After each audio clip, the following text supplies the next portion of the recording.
Hello and welcome to the first interview for HearthCon, hosted by Lazy Dragon Books. I am your host, Mystic Neptune, and my fabulous guest here today is Gryffin Murphy of the amazing cozy fantasy Love at First Glance. Would you like to talk a little bit about your book? Yeah, absolutely. So I discovered cozy fantasy last year, and I really wanted to write one of my own that was just like a blend of all the things that have ever given me comfort. So, like comfort movies, TV shows, books, everything from childhood till now, and just sort of threw it all together. So, essentially, I wrote a cozy fantasy that people are describing that's like Pride and Prejudice meets Ella Enchanted, meets other titles like Shrek and Brave and all this other stuff. But essentially, it's about a princess who joins a knight's tournament. And it's not your typical knight's tournament, it's a little more whimsical because her younger sister is the prize to be won in the tournament. And she's a very protective older sister. So she decides to join in disguise so that she can personally thwart anyone who would be unworthy of her sister. And then, of course, along the way, one of the knights that was at the very top of her list to foil turns out not to be as bad as he originally seemed. So it's a bit of an enemies to lovers kind of story. Fabulous. Cozy fantasy, romantasy, enemies to lovers. This sounds fabulous. How long did it take you to write? I started it. I was doing NaNoWriMo at the time, so I started a draft. I think back in April, and then it was done by November because I decided to publish it on my wedding day, like a total freak. And so the final 2 months, I was like glued to my computer. I don't know why I just self-imposed that due date on myself, as if wedding planning's not busy enough. But Choices yeah, were made. Choices were yeah, made. from April to the very end of October. Okay, that's exciting. Yeah. So were you online posting about it in like the middle of your wedding preparations, just Yeah. typing away? Yeah, we did. I think on the day, my sister, who's like a big fan of my books, pushed me to use. She was like, "You need to make content in your wedding dress." So there's one shot of me holding up the book in my wedding dress. But apart from that, the book and all that stuff was really just the escape away from the stress of wedding planning. And do you have one sister? I have three older sisters Three and older one younger brother. sisters. Okay. And did you Yeah. find that having such great examples of sisterly bonding helped with your book? Yes, absolutely. Although, like, I am the youngest girl, so like trying to write from Bridget's perspective of like the protective older sister was like a new and exciting sort of experiment. But what I really loved that I put in this book, obviously, because I was thinking of the things that bring me comfort when I'm writing it, my family is a huge source of comfort. So I put little like winks and nods to just like the Murphy family lore, like funny quotes from home videos that we all still quote all the time. I put in there just so that my sisters knew that I was thinking of them the whole time. That's delightful. That's really nice. For un- I know that found family is a really big one in the genre. So it's really fun having one that is like a family that's already supportive and a family that's already there for each other is just chef's kiss. Is there any other cozy elements that you really wanted to embrace in your story? Yeah, I'm someone who is always really interested in just like the way a scene is set. So, like, just like description, like put me in the place. So, I created a bunch of different cozy sceneries, like where all the knights gather between the games. It's almost like a common room, and so it's just like a lot of like rugs and couches, and that's comfy. And then there's like a tavern scene, and that I'd made it like the coziest sounding tavern. And so a lot of the scenery is super cozy. There is some found family as well, because in the tournament, Bridget, the main character, is encouraged to like form alliances to help her get her further. So she forms an unlikely alliance, and that was so much fun. Just writing the banter of these people like getting to know each other and just figuring out how everyone works, and then them genuinely becoming friends. It was really nice to write as well. That's awesome. Was there anything that you found was hard to keep cozy? Yes. Obviously, it takes place in a Knights tournament. So I think when I originally sat down and pictured what a Knights tournament looked like, I love the movie A Knight's Tale. And obviously, there's some blood and brawling involved in that. And so I really wanted to make it knights tournament, but more whimsical. So there's still a joust, and there's still like a melee, but I barely really even describe it. It's just more so just like looking back on what occurred during the games. That way it's not just going into the nitty gritty of the violence. But then also in coming up with my villain. So Bridget's main reason for joining the tournament is that she was supposed to be Juan the year prior, and she found out that the knight who was about to win her hand was like a total scoundrel. And so she thwarts him from winning, and now her sister's in line, and she wants to protect her sister from equally unsavory characters. And just trying to show like how deep of a bad person he was tricky. In the first draft, like, he was inspired by all the bad people that I've come across in my life. And I found that that created more of like an icky, almost trauma response, that I was like, you know what, let's make it more cozy, where he's more so just like a mustache twirling kind of villain, where he essentially is a joke, and it makes it more lighthearted because everyone's laughing at him. I basically modeled him after the prince in Shrek 2. So like just a total caricature of a guy who's full of himself, rather than getting a little too real with a villain. Oh, what was that Cinderella story that Drew Barrymore, I think, played in? And it was Ever After? Ever Is that what After, it's called? and there's like the villain is the Yeah. mustache twirling villain. Yeah. Perfection. Yeah. Love that. So good. I do find that taking anything and just making it funny, like even the bad stuff. Yeah. If you make it funny, it makes it a little bit more cozy. I was at a panel, I was watching the Cozy Fantasy panel at Dragon Con, and the panelists were talking about how it's like lighthearted humor, but also, as you were saying, like if you just fade out and like you blur out a lot of the stuff that would have otherwise been violence, like it's happening over there. It's fine. Yeah. Like, it'll be fine, guys. Right. Yeah, I definitely have a ton of humor in my book. Humor is like really how I cope with so many things in life. So I imbued a lot of like silly humor, a lot of where like the point of view is definitely like clued in on a lot that the main character is in, and it's sort of like winking to the audience like, yeah, we know what's going on, but she doesn't. Yeah, absolutely.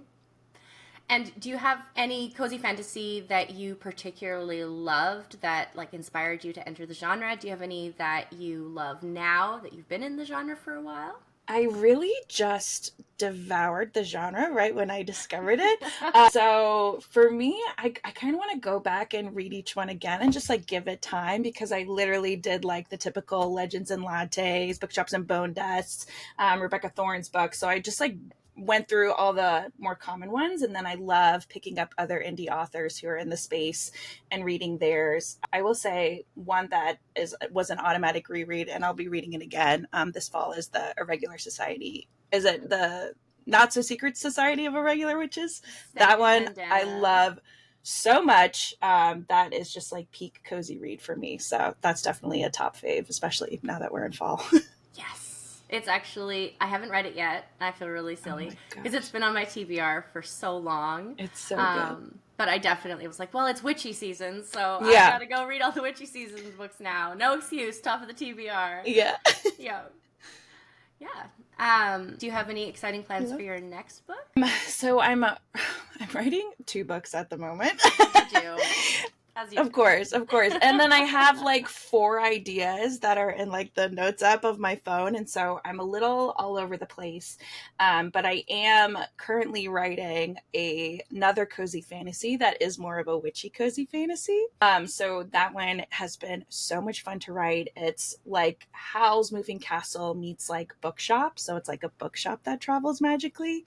It's so much fun to write. So I'm just like reeling with that. But then I'm also writing paranormal romance. That was my first, books that came out were a cozy kind of paranormal romance. But I only recently started putting the tagline cozy because I saw everyone else was like, "Oh yeah, you wrote cozy fantasy and you wrote cozy paranormal romance," and I was like, "Oh, I guess I've always just been a cozy author." So it's cozy paranormal romance, and I have another book that was supposed to come out last year, but then obviously Love at First Glance sort of became the comfort project that I clung to. So that will be coming out as well. So yeah, two books, very different genres. So sitting down to write and like one book at a time has been tricky. I feel like I'm almost like taken a Pavlovian path with it, where I have like a certain scented candle and I have certain music playing when I sit to write one book, and then I go, okay, this is paranormal romance, and then, you know, I light a different candle and I put on a different playlist when it's time for the witchy one. I feel that. Yeah. I edit my books in the morning. So I wake up, I Wow. do all of the mom stuff and get my family out the door. And then I get home and I edit a few chapters and post them because I do serials. So like all my stuff gets posted. And then in the afternoon, I get back and start writing. But I am never ready unless I have like my cup of tea. Yeah. And the blinds are like letting in a little bit of light and maybe some lo-fi. I've just started listening to lo-fi music. Love lo-fi. Medieval lo-fi was like the playlist when I was writing Love at First Glance. Like, it was so good. Yep. I just started medieval lo-fi literally this week, and I was like, wow, this is great. I know. What have I love been that that's doing all even my a life? genre. Like, what a world. Perfection. Or it's the same thing with like those like bardcore covers of like popular songs. Yep. But it's like played by a lute. Love that. Love it. I save every time they come up on TikTok. Yeah.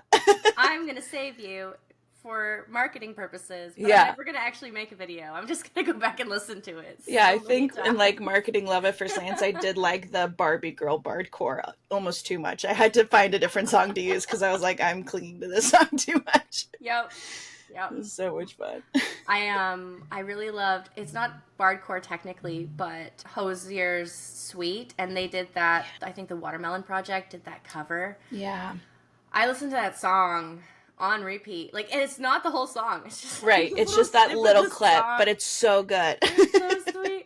And like my main character is the most like powerful woman on the whole continent, you know, can like deadlift a bus happily, but all she really wants to do is bake. And she's like being sent off to go do all of these things, and she's like, okay, but can I sneak away now and go bake some cookies? Like, I just need some me time. And she's quite naive, and so the main male character is like overburdened bureaucrat, evil, and her just being absolutely sweet and delightful and like, okay, yeah, I'll go kill all those goblins, it's fine. There's no goblins in my book because I went through and I did a sensitivity reads. Yeah, so we took out phylacteries and goblins and a bunch of other, you know, things that... There was a big... I don't know if you were, like, on a lot of the TikToks about the sensitivity stuff that was coming out during the rise of the cozy fantasy genre. Yeah, I think it got me thinking about, you know, content warnings and stuff in a whole new light, because I was just I myself looked up content warnings and stuff. I got into cozy fantasy because of PTSD. I went through like a series of traumatic incidences, and I just needed to go to a place that I felt safe, and the music I was listening to and the books I was reading. And so when the discussions of, you know, sensitivity came out, I was like, that's so true, because like cozy does not look the same for everyone else. And obviously, you know, like context is so important. And so it really got me thinking of like, oh, I had not done like content warnings for my other series that was paranormal, because I'm like, yeah, I don't want to ruin the surprise. And it's like, no, some people, that's not a good surprise. Some people will read it after, like, and I think that goes back to the comfort reads, right? Like, yeah, the number of times I've reread a book, I remember being younger and so excited and just devouring everything. But then the more trauma that happens in my life, I'm like, well, maybe I know I love this book. Yeah. I know. So getting those trigger warnings ahead of time. Have you been to I think it's triggerwarnings.com? Yes. Yeah. Yeah. So with Love at First Glance, I went on to Fiverr to find a sensitivity reader. And then I also, when just, you know, drafting up my author's note at the front to like list the content warnings, just devoured that website. And I was like, I don't know why. It's like with a lot of things, it's just like, why haven't I thought of this before? But I'm so glad I now know, and I can go back and I can fix this. Yeah. I have a problem in that in my world, the death is not really a trauma. It's like it just happens because people can just revive. Oh. Resurrect, or raise. Like, that's what you get. Yeah. I use the word unalive, like an unhealthy amount. People are like, what? You used the word. It's like, well, they're not. They're just mostly dead. Right. They can come back at this point. They're just currently unalive, right? It'll be fine. Technically, they are unalive. Technically. So they're going through the triggers, and I'm like, death, murder, assassin. But it's cozy, I promise. I promise it's cozy, guys. Like, don't worry about it. Yeah, that's what mine list says. Because obviously it's like a knight's tournament, so I'm like, there's blood, there's injury, there's vomiting, there's. And then I'm like, but it is cozy. The humor makes it cozy. Yeah. Yeah. It's like, what is it? Someone was saying, there's a catchphrase in one of my writing groups where it's like, oh, is this cozy? Is it cozier than A Wizard's Guide to Defensive Baking? Yeah. Because A Wizard's Guide to Defensive Baking is like one of the classics. Everybody calls it, like not everybody, but it was touted as very cozy in the beginning. And it is about a girl who is being hunted by a psychopathic genocidal murderer. Yeah, it's got like a cute little gingerbread holding a sword on the cover, and then you open it and you go, oh, wow. They're murdering everyone so that the horde of cannibals can come in and eat everyone. You're like, no, I promise it's cozy, like the vibes. All the vibes. Yeah.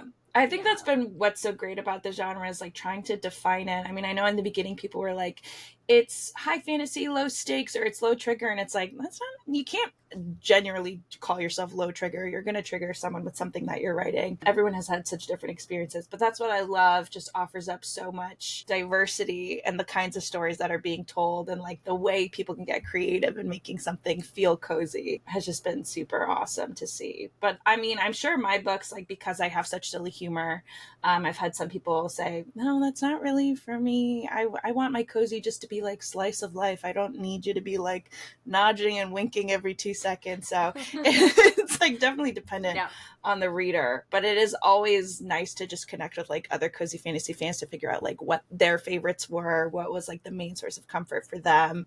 That's just always so fun to connect with people. I do find there is that like the cozy fantasy that leans more towards the legends and lattes, and then the cozy fantasy that leans more towards the Princess Bride. Like that cozy, funny adventure story where you know everything's gonna work out, and sure things happen along the way, but like the ride is just so fun. I feel like your book is definitely that adventure that's just lighthearted and fun and whimsical, and it's like gonna make you laugh, and definitely worth a read. Yeah, that's why my new one is more sort of like the running a business, but it also has like a huge like quest involved. So there is some adventure too. So when I first got into it, I really just wanted to be like, no, it's a witch that runs a bookshop that travels magically. And then I was just putting so much adventure that I'm like, maybe I am just a Princess Bride kind of girl. I love to read Legends and Lattes. I love to read the ones where it's like, we're making a bookstore, where it's just a slice of life, running a bar, but it's also just really fun to go on an adventure. Yep, absolutely. It's like best of both worlds. And I mean, even Howl's Moving Castle has that beautiful home with Sophie kind of getting that groove of she living with a magical house that moves, and a Welsh man who's just a very big diva. Yeah. We all love Howl, which is funny because when Diana Wynne Jones wrote Howl for Howl's Moving Castle, she wrote the most unattractive man she could think of. I want him to be so horrid and he's so full of himself. He's just like the person who I, as Diana Wynne Jones, would literally run away from. Yeah. And now it's sparked an entire generation of absolute Howl lovers. We're like, I just love that. That's because everybody has their cozy, and it doesn't, you know. I had a review a friend of mine sent to me. She's like, oh, I read one of your reviews and I think you'll like it. And it was a negative review, and it said, I wasn't expecting there to be modern concepts like consent in my fantasy novel.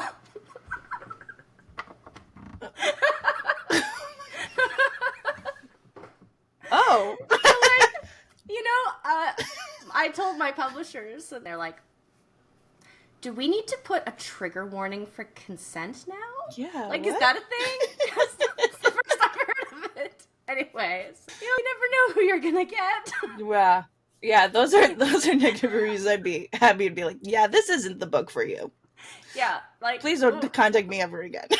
Isn't Rebecca Thorne now with more lesbians? Yeah, exactly. Reviews like that where it's like, okay, I'm doing something right. If those are the negative reviews. Perfect. Oh my Yeah. gosh, that is Are wild. you I've like never heard that. do you like looking at your reviews? Do you like hearing about them secondhand? Yeah, I Yeah. used to check the reviews for my paranormal romance when I first started publishing, like back in 2016. I was like checking them every day. But recently, especially with Love at First Glance, because it was so personal to me, like it really was like, this is pinnacle comfort for me. This is like my perfect book that would give me comfort. I will read it myself, even though I wrote it. Because of that, I don't go into the reviews just because for me, I'm like, no, I know it's a 5-star read for me because I wrote it exactly the way I Yeah. wanted a cozy fantasy to go. But I do have some family and friends that will screenshot a review and send it to me. Or if I'm planning on doing a specific marketing, I've been told that Love at First Glance is a great palette cleanser. So if I'm doing a video where I'm like, certified great palette cleanser, look it up, then I'll have my friend just quickly take screenshots of all the reviews that were like, this helped me when I was in a slump. But for the most part, yeah, because it was just such a personal, it really was a labor of love. I lost my job over the summer, so I was like super stressed out. I was trying to be a full-time author for the first time, planning my wedding. Like it really was my escape. And I wasn't planning on publishing it on my wedding day. It wasn't until I was so nearly done with like the final round of edits that it was just like 2 a.m. The spirits were like, publish this on your wedding day. We're doing it. Just publish it in 3 weeks. And I was like, oh, okay. What if I did that? So yeah, once I got it out, I went on my honeymoon. I was like living my life. And I was just like, I'm happy to have Love at First Glance just like be what it was for me at the time that I needed rather than go to read reviews. But I've learned a lot, from reviews. I think they can be like super helpful, but I try not to read too in depth for them because I know they're not necessarily for me. They're just for other potential readers. So I'm fine with a negative review. I think it was a struggle at first because I started off as a fanfic writer, and those were the first stories I ever put on the internet. And the fanfiction world is so much nicer. Everyone's so sweet, Yeah. and the comments, everyone's like, "You go, girl." And I'm pretty sure like the first chapter of the fanfic I published when I was 16, like I didn't even know how to format conversation. It was all one paragraph, and everyone was like, "This is amazing. This is the Odyssey. This is go off, queen." So I think it was a difficult transition, but once I sort of learned the boundaries of, oh no, they're not commenting this to me, they're commenting this to other readers, and if I don't want my feelings hurt, I don't have to look at it. Fabulous. Yeah. I do find that I mean it's not true across the board, but I do like the fact that the cozy fantasy genre I have found lends itself a little bit more to that lighthearted reviews. Yeah. Even the people who, if I'm going on to someone's book to read it, because I definitely really love reading about books before I buy them. And I think this is, especially if they don't have trigger warnings, I'm on Goodreads, like, okay, just give me the lowdown because I want to know going in. And if the negative reviews are good, I'm just, I want to read that book way more than anything else. But the negative reviews are always so gentle. They're like, 4 stars, I didn't like it. Yeah. It's like, okay. 5-star read, I didn't finish it. Yep. Like even the gentleman who did my the consent comment, I think he left like 3.5, 4 stars. It's just like this huge thing, and he's like, I'm upset. 4 stars. That's so funny. Thank you. Yeah. So that is a nice part. Yeah. Are you excited to see any of the panels at HearthCon? Anyone? Yes. Like... I mean, all of them. I mean, just like looking at the whole poster, I'm like, so I'm just going to be online all day. Yeah. I'm just going to be, I hope I'm going to just fill my desk with snacks and beverages, and I'm going to be set for every single one. Don't bring the teacup, bring the teapot. Yeah. The whole thing. Coffee, ready to go. Yeah. Are you a coffee or a tea drinker? I am coffee in the morning, tea in the afternoon. I used to be coffee, and then I had really bad insomnia, and I was like, could not get to the bottom of it. And they were like, you are having so much caffeine. So now I go to tea, and I try to trick my brain into thinking it's caffeinated when they're just, like the herbal teas. Yeah. The decaf chai tea is my life. Oh, yeah. I like love a nice decaf chai, spiced chai. And I bought the pumpkin spiced creamer. That's I love it. Oh so my gosh. Like the extra steeped, like double steeped chai with pumpkin spice creamer in it. Oh my gosh. Yeah, I'm ready. That's like Ready the for best. fall. Just any autumn drink is my favorite. I actually had someone over the weekend tell me that my aura was autumn, and I was like, that is the most beautiful. Can I get that tattooed on my chest? Like that sounds. I can see it. You have that beautiful warm glow and like Oh, thank the you. red in your hair, and it's just absolutely. Because autumn just fuels my soul. When I was a kid, I said I feel most alive when the leaves are dying because Yes, that's I amazing. You just can love get fall. that as a tattoo. Yeah, like a beautiful little wall scroll. Yeah, I'll just have the whole quote on my chest. Yeah. Because yeah, everything autumn. My husband proposed to me at like a fall festival thing, like, and our wedding in November was like autumn themed, like everything autumn. I just feel so alive. But it's also funny because like I don't get enough sunlight, and so like mentally I still struggle. Yep. But it's like Yep. I think that's why I cling to the comfort of autumn more, because like that's the time where I'm like, I need things that give me comfort because I'm not getting enough sunlight. So it balances out. What are your favorite like fall movies? I um I didn't realize cozy fantasy was a genre until it became a genre, but like everything I watch and read for the last 30 years has been cozy fantasy. Yeah. Even in the even in the fall, I will do a Halloween Town. I actually really like watching the Stardust. Yes. I love Stardust I in the fall. love I don't even Stardust. think it's a fall movie, but like it is in my It heart. feels Yeah. fall. It's got that fall, winter kind of aesthetic. Maybe like the last part, like just going into winter where it's Yeah. gonna be cold and yep. And I actually have been really, really as soon as the weather changed, I really wanted to watch Bofuri. I put all of my stats into defense. And it is this adorable, cozy anime about a girl who goes onto a VR, almost WoW or fantasy video game RPG, but it's virtual reality. So like she puts the little headphones on, and it's her as the character just walking around. That's But so she cute. has never done anything like that before. She just doesn't really play video games, but all her friends are in this video game, so she's very excited. And she's like, "Well, I don't want to get hurt." So like you have all your generic stats like strength and speed and she puts every stat into defense. So like everybody's walking at normal speeds and she's just like takes her like half an hour to get to the place, and then instead of being able to fight anything, she's like, I don't do any damage. That's fine. And so the little like Cheerios are attacking her because she's in the fighting area, and she just sits there and like goes and takes a nap as they're like hitting her, and eventually they like run out of stamina and fall over, and she's like, oh, that was fun. And then just That's like, so slowly walks adorable. back. I have to look this up. I've never heard of that. That sounds amazing. It's so cute. And yeah, she eventually, because she can't walk at all, and she just keeps doing it, right? She gets a turtle, like a floating turtle, as her companion, and then she like floats on the floating turtle, which is like as fast as you assume. At least flight gets you like slightly better. It's so good. And like I binged the first. Actually, I read the book, and I read the manga, and I watched the anime. And I loved it so much, I went and read the book, read the manga, but I haven't read. Which would you recommend I start with? Because I'm so reading. I don't say this lightly. The anime is better than the book and better than the manga. I know that's crazy, but they took some comedic liberties. I love that.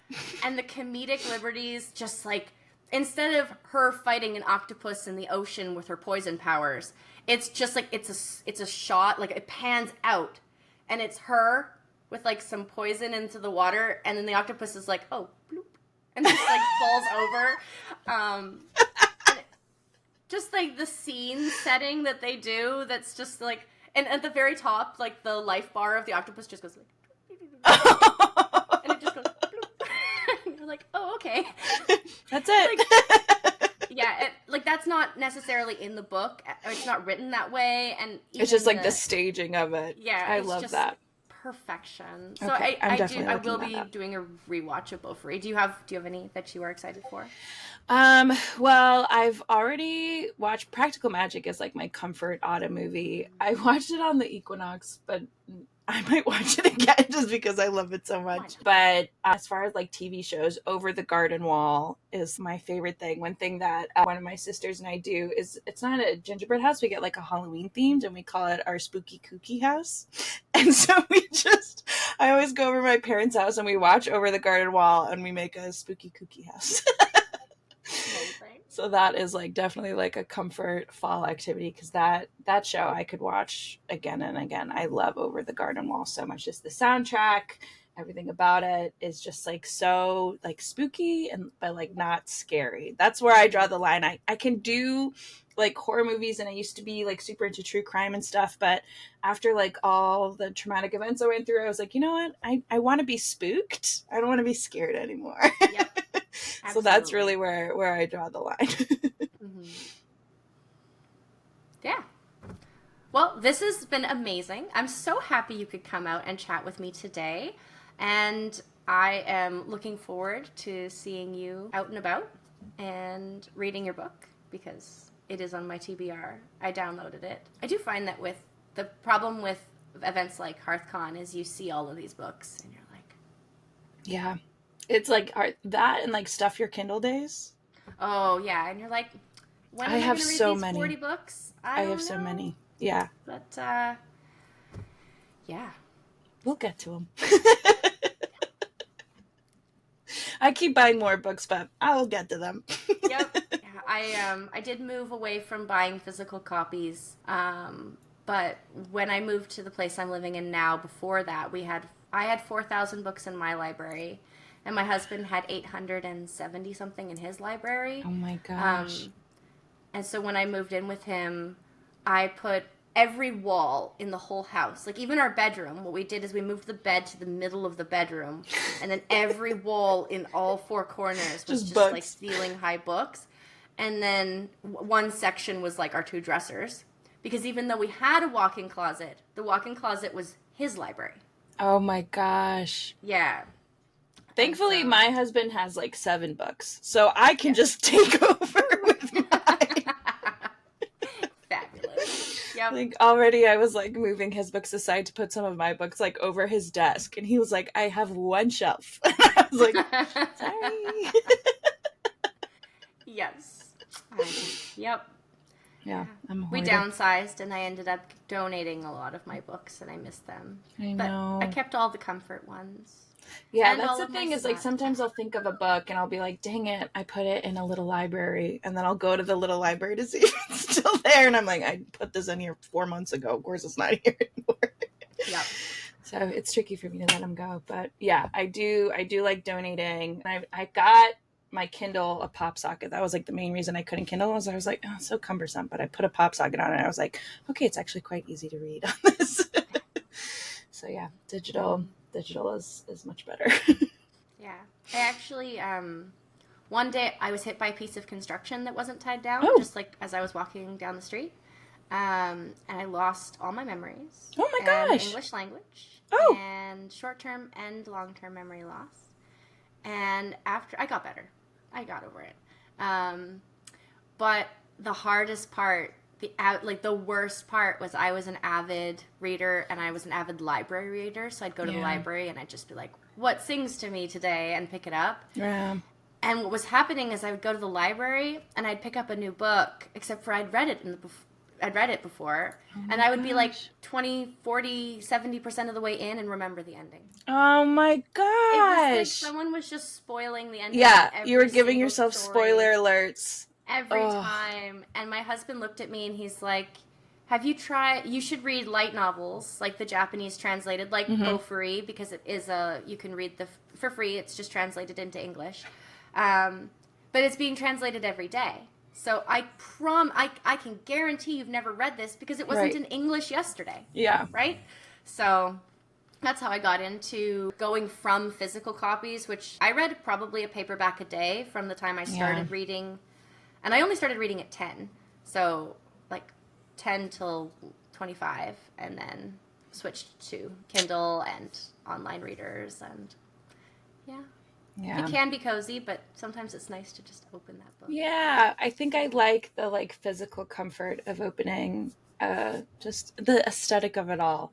But I've had some traumatic brain injuries as well. This is so crazy. And I also like my whole childhood deleted. Don't know. Mm-hmm. Yeah. Yes. Absolutely. Except but one thing was randomly pops up, and you're like, oh. Yeah. Yeah, I remember also, that. what's funny is because my family and I were all such storytellers and we love rehashing these things. Like I said, I put like quotes from home videos. They're not like from my memories. They're like from home videos I've seen since. Yeah. But something will have happened to my sister, but I heard the story so much that my brain created the memory that it happened to me. And I'll be like at a party telling this story, like, and then this happened to me when I was a kid. And she's there like, no, that was me. What are you talking about? Yep. And I'm like, oh, the brain is a funny thing. But yeah, especially after a major concussion, I love reading, but I had such bad vertigo. And so I couldn't just sit and read because the room was spinning. And that was like the saddest thing. Because I'm like, this would be the thing that would give me the most comfort during this healing. And this is the biggest barrier. So I definitely understand that kind of struggle. I think it took about 6 months before I could get to reading in my recovery, and then it took about a week for me to realize I couldn't read physical books. Now, if I technically could have just read new releases if I was smart. But, that's true. But nothing like you want to in those moments. You want to cling to comfort. Like I understand, like wanting to be like, no, that I want to pick this up. I don't, Yeah, I get that. But I'm glad that you recovered and that look at you now. It's amazing. On the path to recovery every day. Yeah. And cozy helps. Yeah. And I think obviously it probably imbued like just a whole new appreciation for books. Mm-hmm. And I'm sure it just like fueled that love even more to have lived without it for a short time and then being able to get back to it. You just get to appreciate it so much more. Mm-hmm. So that's awesome. Well, it was lovely having you. Yeah, thank you for having me. I think it's time to wrap up. Do you have any plans for today? I am decorating for Halloween. I got some skeletons in that I'm going to hang outside our front windows to look like they're climbing into the window. I'm not very crafty, but I'm always the person that's like, how hard can it be? So we'll see how it goes. I got a lot of like invisible wire that I'm going to use to try and pose them, and then I was just going to throw them out the window and hold on for dear life and hope they make it. So we'll see. That sounds amazing. I hope you have a blast. I hope Thank you. Everything goes exactly as you hope it goes. I'll send you a photo if it works out. Do it. Absolutely. Send me a photo. Yeah. And I will see you around, Gryffin. All right. I'll see you. Thank you. Have a good one.